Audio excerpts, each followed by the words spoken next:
Muito bem, meus queridos amigos, amados irmãos, inscritos do canal do CACP, hoje é um dia muito especial para todos nós. Eu estou aqui juntamente com o pastor João Flávio e com o doutor Bolanes.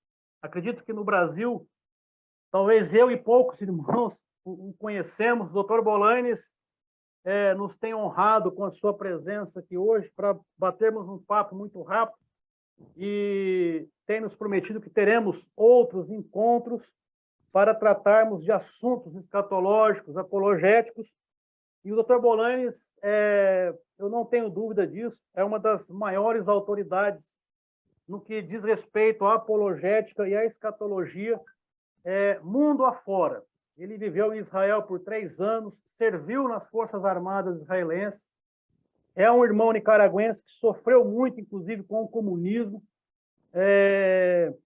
e que hoje tem a sua vida em prol do reino de Deus, é um ministério de ensino na igreja americana, na igreja da América Latina, América Central. Infelizmente, não tivemos a sua presença ainda em nosso país. É um irmão que já sofreu, inclusive, muitas ameaças de apóstolos, né? de pessoas que tem lá pelos Estados Unidos, porque a gente sabe que pregar a verdade, falar acerca da apologética, é um desafio muito grande. Assim como o CACP tem sofrido aí ações judiciais e perseguições, e hoje nós estamos, de fato, eu pessoalmente já acompanho o ministério dele há mais de 10 anos, estou muito honrado, o pastor João Flávio também, e nós vamos ter uma conversa bem tranquila, bem leve. Então, eu queria inicialmente, vou passar a palavra para o doutor Bolanes, para dar suas palavras iniciais. Vou pedir ao doutor que, por favor, doutor Bolanes, abre em despacio, por favor. Eu vou tentar traduzi-lo, apesar que o espanhol dele é muito fácil de que vocês entendam. Tá? Então, por favor, doutor Bolanes, é um honor tê-lo conosco hoje. As palavras iniciais, por favor. Deus o bendiga. Placer para mí estar con ustedes y estamos listos. Amém, amém. Pastor João Flávio, algumas palavras iniciais? É um prazer estar aqui com o Dr. Bolanes. Espero que os nossos espectadores, o pessoal que sempre acompanha o CACP aqui, possa também ser ricamente abençoado com o conhecimento e as pesquisas do nosso amado pastor. Amém. Graças. Pessoal, a primeira pergunta que eu vou fazer para o Dr. Bolanes é a respeito do adventismo. Nós vemos muitos líderes aqui no Brasil, alguns teólogos famosos, que andam junto com os adventistas. E a gente percebe que isso acaba dificultando quando você prega contra a seita, quando você tenta despertar o povo de Deus a respeito das heresias que eles ensinam. E a primeira pergunta que eu vou fazer para o Dr. Bolanes é sobre essa questão da estratégia adventista, tanto nos Estados Unidos, na América Central, e se ele, de fato, enxerga o adventismo como uma seita, como uma heresia. Dr. Bolanes, pois não. Só acrescente nessa pergunta que você vai fazer a ele, que o Brasil é um dos lugares que o adventismo mais cresce no mundo. Tá bom. Dr. Bolanes, então, la primera observación, el adventismo es una secta que en Brasil es uno de los sitios donde más crece alrededor del mundo. ¿Ah? Es un dato que tenemos. La pregunta que le hago es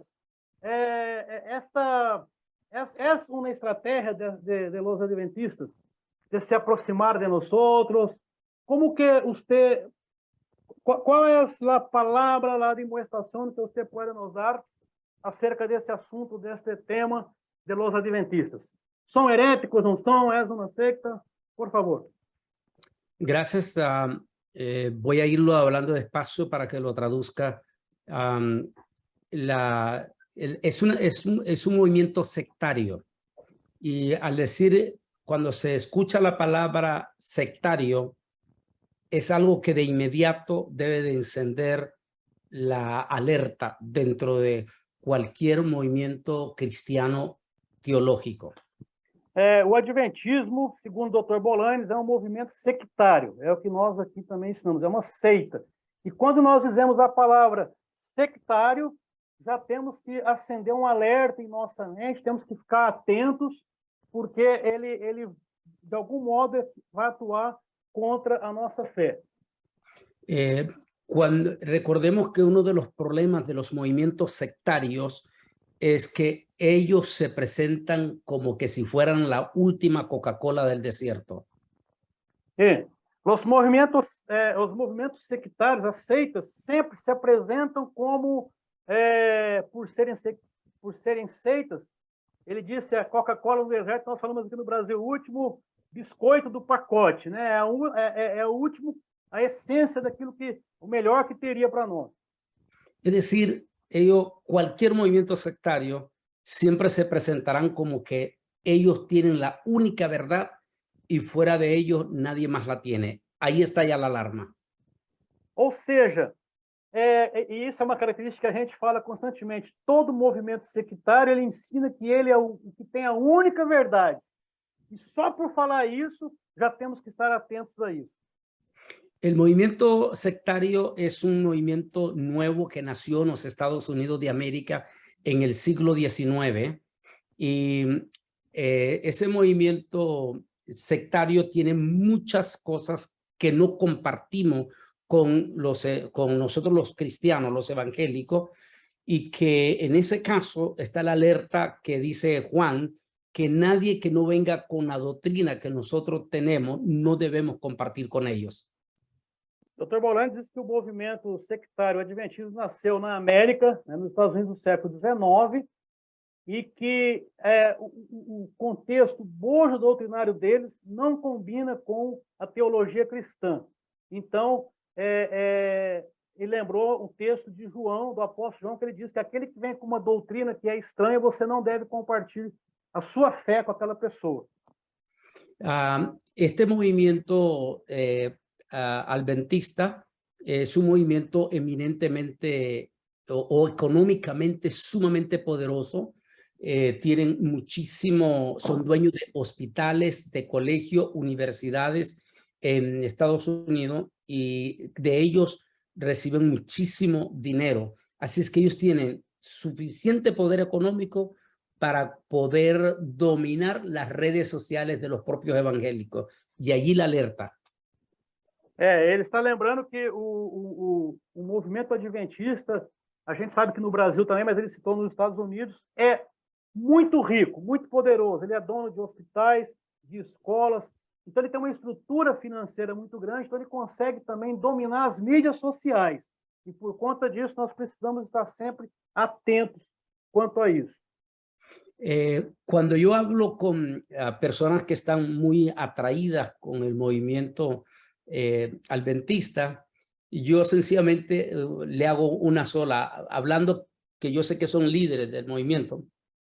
Yo le digo, ¿cómo es posible que ustedes tienen una profeta que ya está muerta, a los cuales para ustedes es la máxima autoridad, pero alguna vez ha ido a visitar la tumba donde está enterrado ellos? Cuando le hago ellos se me quedan callados y le dije, ¿ya viste el símbolo que tiene la tumba donde está enterrada Elena de White? Y la respuesta, inmediatamente les digo, ¿ya te fijaste que el símbolo que tiene es el símbolo de los Illuminati? Entonces, ¿cómo es que alguien a quien ustedes idolatran como una impresionante profetisa tiene el símbolo de la masonería en su tumba? Lo que quiere decir que pertenecía a este movimiento. Entonces, ¿cómo puedes confiar en eso tú? Esa es una de las preguntas que les dejo a ellos siempre.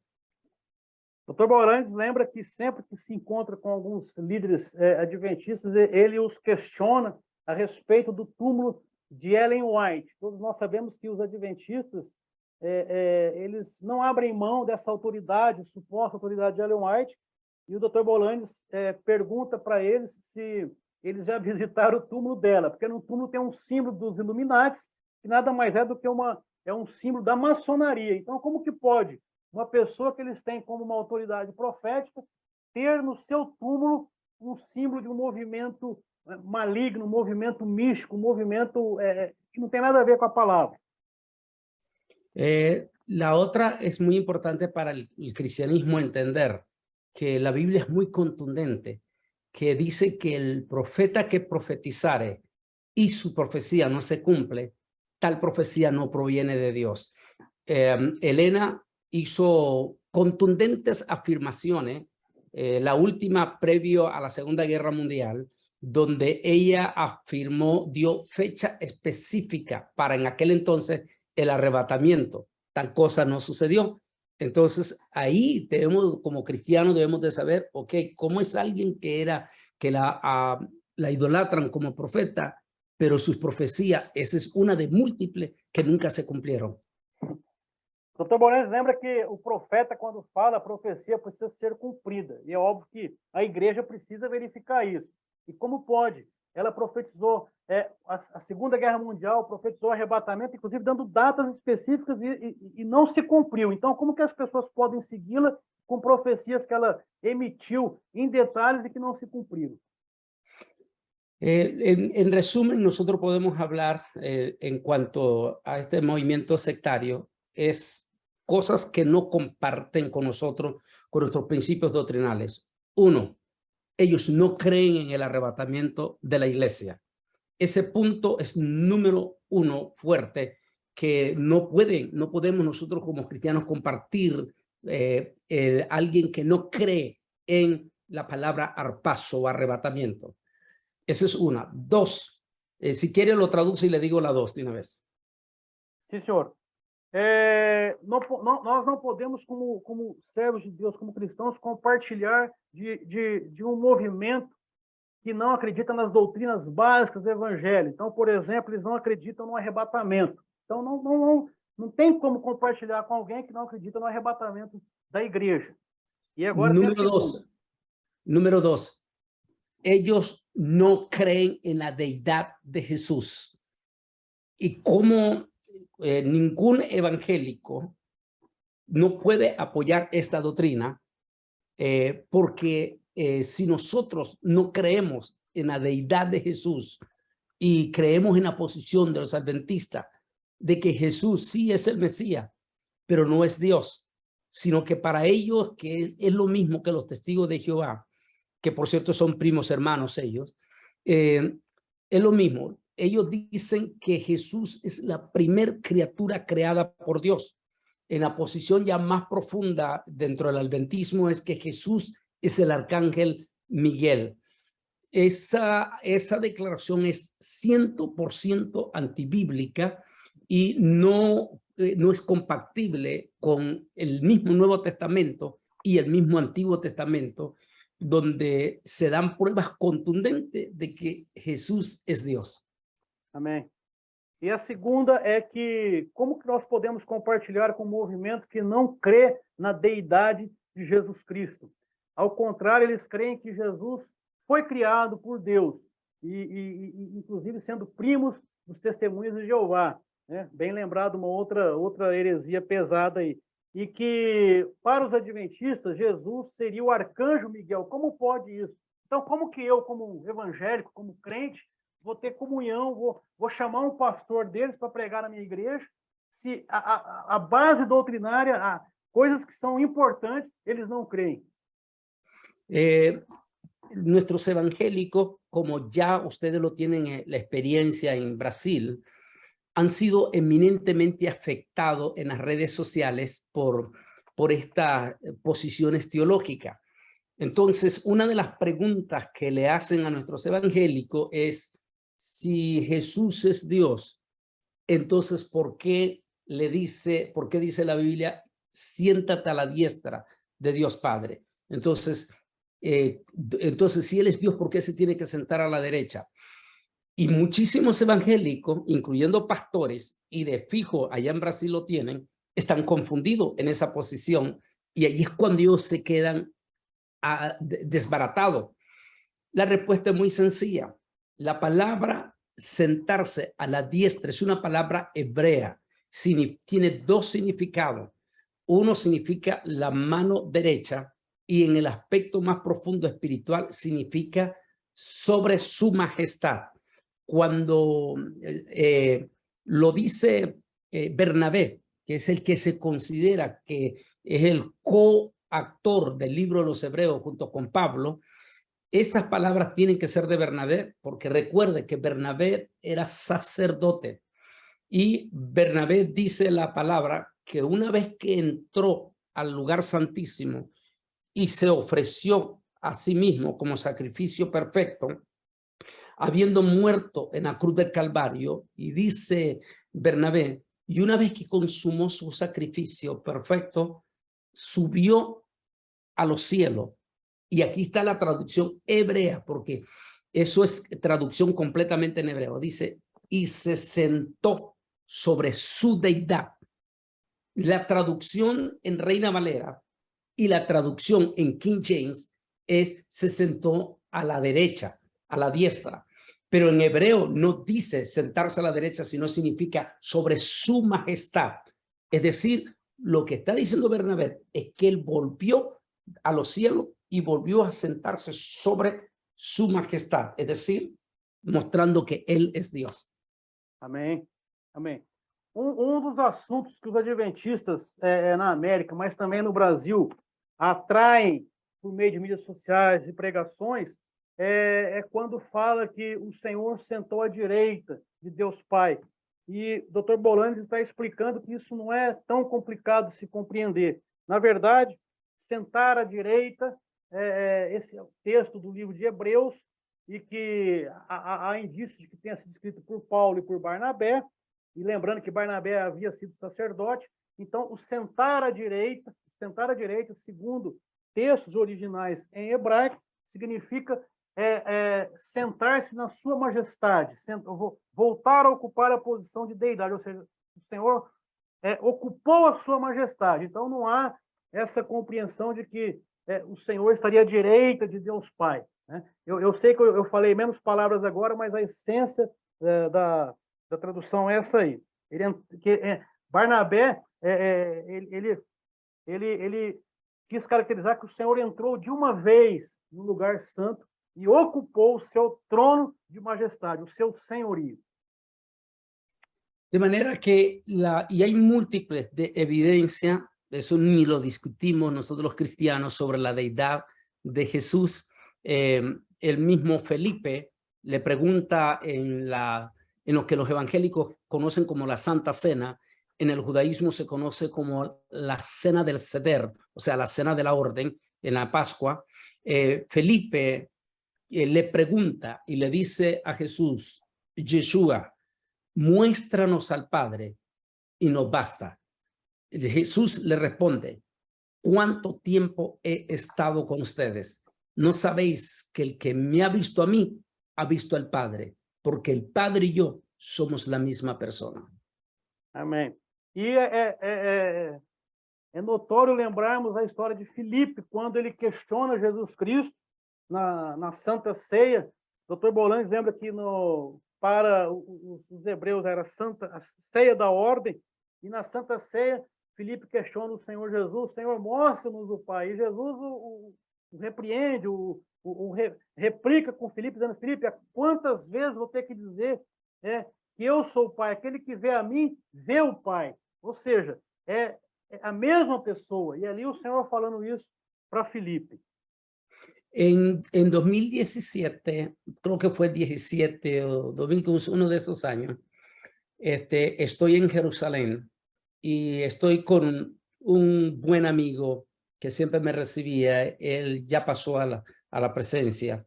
Él era el rabino asistente de la sinagoga de Galilea. Era mi amigo Tony. Tony, que yo fui testigo como él, después que le presenté quién era Yeshua HaMashiach, él allí en el Monte Scopus comenzó a llorar y él en el 2019 pasó a la presencia del Señor. Pero Tony me dijo, Antonio, eso fue 2017, 2015, uno de esos, me dijo, Tony, hay un grupo de rabinos aquí en el Muro de los Lavén que quieren hablar contigo, pero en privado, porque ellos no pueden que los gentiles lo vean, que están haciendo que la gente tuya aquí en el rodo te vean que están haciendo esta pregunta a ti. Así es que nos vamos a ir en la parte interna, allí, el muro lamento, en la parte donde solo entran los rabinos. Ellos quieren hacerte una pregunta. Si quieres, le adelantas eso y después te hago lo demás. Te digo lo que pasó ahí. 2015, 2017. ¿eh? ¿Quieres traducirle? Sí. Estou olhando, mirando o tempo que temos para... Sí, para ir a la otra pregunta. Termino con esa. Sí. Dr. Bolanes está nos contando uma história que em 2017 ele em Israel encontrou com um grande amigo, um rabino por nome Tony. E esse rabino já faleceu já em 2019, e esse rabino procurou o Dr. Bolanes dizendo que algum grupo de rabinos queria encontrar com o Dr. Bolanes numa parte do Muro das Lamentações, mas numa área que só os rabinos tinham acesso, só os rabinos poderiam entrar. E queriam conversar com ele em privado, ou seja, em secreto ali. Dr. Bolanes com esses rabinos. Tá? E agora ele vai... Sí, y la pregunta que todos ellos me dijeron, Antonio, todos los cristianos, y me dijeron, tu gente, así que eso se refiere cuando hablan, dice, tu gente. Ellos siempre están hablando de un Dios de Trinidad. Y me dice, tú desde niño sabes, porque siempre te enseñaron a recitar el Shema, que en el Shema se dice, escucha Israel, el Señor nuestro Dios uno es. Me dijo, pero los cristianos hablan de tres. ¿Cómo podemos nosotros entender esto? Entonces, cuando ellos me hacen esa pregunta, a todos ellos, le dije, muy sencillo. Cuando el Altísimo hizo la creación, Él creó todo lo que existe con la palabra. Pero cuando llegó el momento de crear al ser humano, no lo creó con la palabra, sino que bajó y tomó barro en sus manos y creó en sus manos. Y luego dice, y lo creó a imagen y semejanza de Dios. Y aquí viene la pregunta, le dije. Al decir que lo creó a imagen y semejanza de Dios, ¿o es diferente a toda la creación, incluyendo los mismos ángeles? Eso quiere decir, le dije, que ahora viene la pregunta. ¿Ustedes, todos los que están aquí, tienen espíritu? Y ellos, como es típico de ellos, rápido, claro que sí tenemos espíritu, si no, no estaríamos aquí. 2, ¿tienen cuerpo ustedes? Claro, me estás viendo, me estás tocando, perfecto. Y 3, ¿tienen alma? Y dice, por supuesto, Yahweh dice que todos somos almas vivientes. Le dije, perfecto. ¿Y los 3 qué son? Cuando yo le dije eso, todos empezaron a llorar. Todos empezaron a llorar. Y le dije, esa es la mejor forma de presentar al Dios triuno. Somos espíritu, somos alma y somos cuerpo, y los 3 somos uno solo, porque somos imagen y semejanza de Dios. Está el Altísimo, después revelado en carne, que es el Hijo, y la revelación de Ruach Kodesh, que es el Espíritu, y los 3 son uno. Esa fue la respuesta, y con eso desbaratamos la posición de los adventistas. Amém. E quando esses rabinos, então, encontraram com ele, lhe questionaram por que inclusive, chamaram ele de tua gente, né? Esses cristãos, por que os cristãos pregam 3 deuses? Dr. Bolanes, então, obviamente, retrucou, não são 3 deuses, é um Deus trino, porém é um único Deus. Aí os rabinos o questionaram, porque como o Dr. Bolanes morou muito tempo em Israel, fala hebraico, eles disseram, mas você conhece o Shamá, né? Que é a oração, a chamada sinagoga. Ouve Israel, o Senhor nosso Deus é o único Deus. Então, Dr. Bolanes, replicando os 3 ali, respondendo aos 3, lembrou da criação. Quando Deus criou todas as coisas, foi pela palavra. Apenas o homem, o Senhor juntou barro e fez o homem e disse, façamos o homem a nossa imagem e semelhança. E aí, Dr. Bolanes perguntou para aqueles rabinos, vocês têm espírito? Eles disseram, sim, temos. Vocês têm corpo? Sim, nós temos. Vocês têm alma? Sim, nós temos alma. E, então, essa é a mesma coisa do nosso Deus trino, né? 3 em 1. E quando isso foi ministrado para aqueles rabinos, eles começaram a chorar naquele momento e obviamente, entendemos que a palavra entrou neles, né? Doutor, vamos passar para o segundo enlace, que vai o tempo. Podemos passar esse segundo enlace? Não é problema? Así es.